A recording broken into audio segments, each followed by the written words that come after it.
So I'd love to introduce Renee, who's one of our incredible grant assessors, and chat with her about her experiences with the National Leadership Network and her role in selecting the partners. Hey Renee, thanks so much for joining us today. Hi, I'm really grateful to be here. Thank you so much. Oh, not at all. So I'd like to start by asking, what was it that initially drew you to the National Leadership Network, and why were you interested in being involved? So when opportunities appear to me, I just have this natural compel feeling just to help out and reach out to people, to the systems and to the lives, to help make it a better place for other lives. And I just felt that it was just something within my remit, and I just felt like I could come on and do whatever I can to help. So as a grant assessor, your job involved assessing applications from organisations interested in hosting the National Leadership Network. How did you find doing that?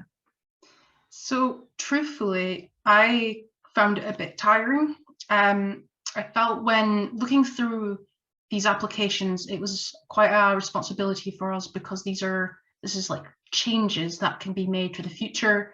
And I had to look at it in a universal perspective and come at it from a non-bias.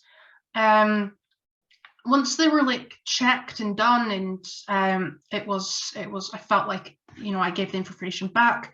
It was very rewarding, knowing that I had a say and an opinion alongside others that could help shape the future. So it was quite good. Awesome.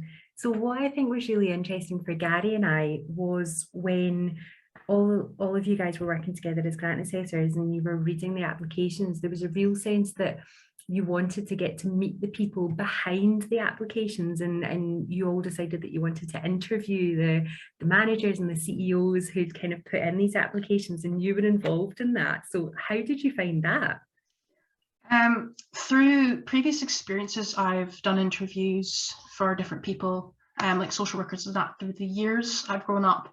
I felt like I've had some experiences and insight to an eagle view to how things work and stuff. That allowed me to be able to find myself in a position where I could be able to it was like being accountable to the actions of what will happen in the future of these organizations and systems, as well as young people. I felt like a sense of skill and degree of being able to do performance that allows to make a sort of foundation be structured around that for the future of the organizations as well as other young people. I suppose just thinking about other young people, is that something that you would say to them to kind of recommend them to get involved in this work? Yeah, I feel like other young people might not know what it's like until they've given it a try. And to say that, like, if an opportunity comes, it might be for a reason. In a universal perspective, it might be for a reason. You might meet people you might get along with, you might find you enjoy it and want to do something down that road. And I found myself feeling like I've built skills and tools that I could take in my future and going to interviews or even doing a job myself.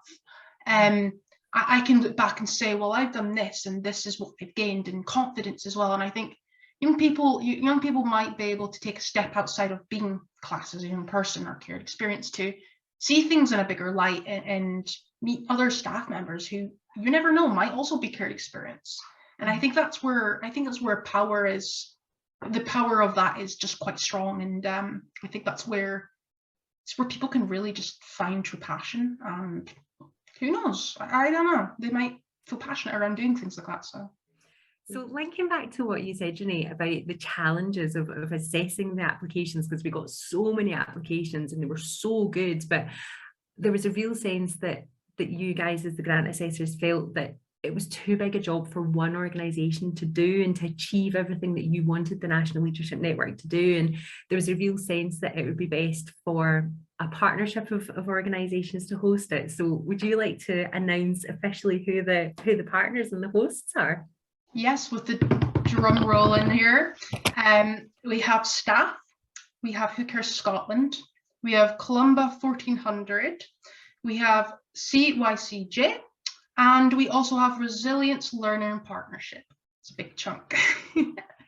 Thanks so much for that, Renee. So just to give a little bit more information, Who Cares Scotland are going to lead on participation, engagement and activism, connecting with individuals with care experience, their partners and allies nationally, building the largest engagement programme ever offered.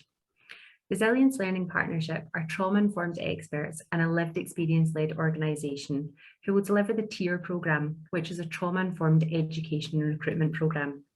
Staff are change makers who will focus on co-production, voice and influencing policy.